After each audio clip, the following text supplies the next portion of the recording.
राम राम साहब चौधरी और अपनी शेखावत टीम का बहुत बहुत स्वागत है। साथ साथ देख रहे हो जिला news Jhunnu, total news Jhunnu और आरएस न्यूज। तो आज मैं एसपी ऑफिस चढ़ावा कशामी फिलहाल में मौजूद था।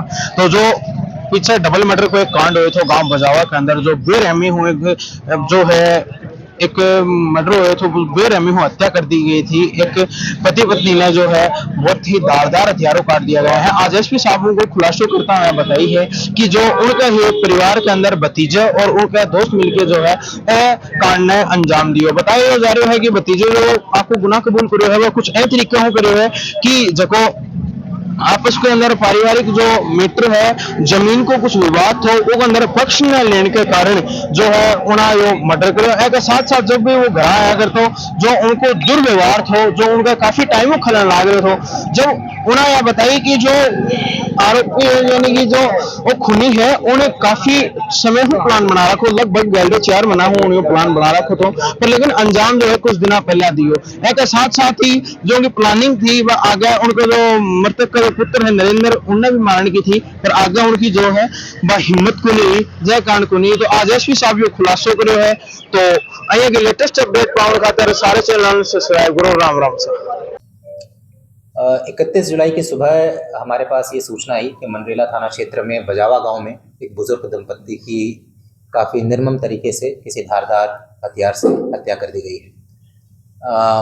जिस तरीके की घटना थी और जिस तरीके से हत्या कारित किया गया था उसकी गंभीरता को देखते हुए पूरे ज़िले लेवल की एक हमने स्पेशल टीम का गठन किया जिसमें करीब 35 लोग थे। ये 35 लोगों को अलग अलग टीमों में डिवाइड किया, सबका अपना अपना काम दिया गया और पिछले 5 दिनों से ये अथक प्रयास कर रहे थे।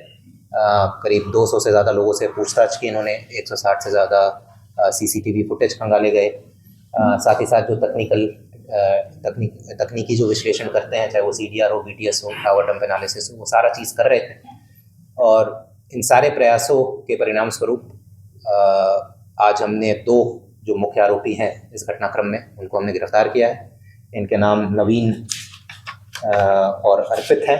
ये आरोपी के परिवार के ही सदस्य हैं और जो अभी प्रारंभिक पूछताछ में जो चीज़ सामने आई है उसमें 2 मुख्य कारण आए हैं। जो मोटिव, जो इस मर्डर का मोटिव अगर हम समझने का प्रयास करें, पहला मुख्य कारण है कि जो मृतक है उसके पिताजी और बाकी उनके 10 भाई थे। तो इनके ज़मीन के बंटवारे को लेकर पिछले कुछ वर्षों पहले ज़मीन का बंटवारा हुआ था और ये जो आरोपी का परिवार है इनको लगा था कि भाई इनके साथ न्याय नहीं हुआ है और इनको जिस तरीके से बंटवारा में ज़मीन मिलना चाहिए था वो नहीं मिला है।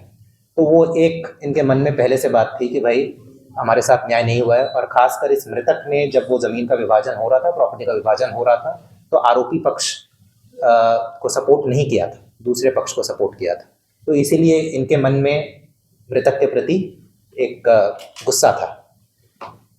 इसके अलावा एक और चीज़ जो सामने आई है प्रारंभिक पूछताछ में, जो मुख्य आरोपी है वो मृतक के घर पर रहता था और उनके काम में हाथ बटाता था। मृतक का जो बेटा है उसके दुकान थी, उसमें भी ये काम करता था बीच बीच में और हाथ बटाता था।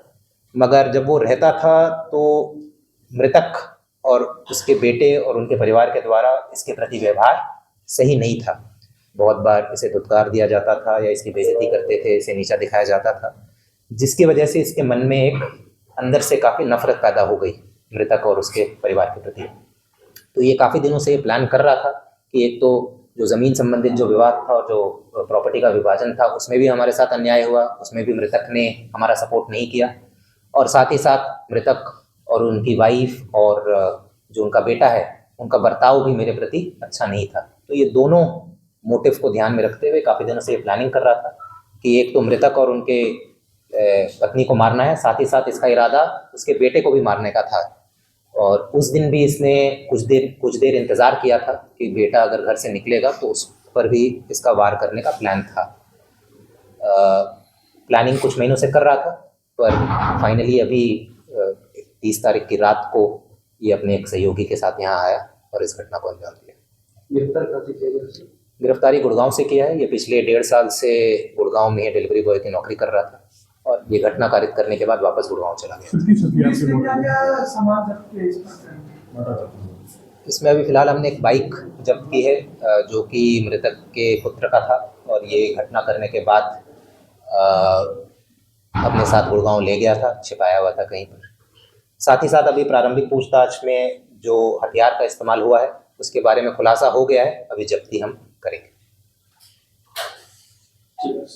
हुए हैं दिन रात।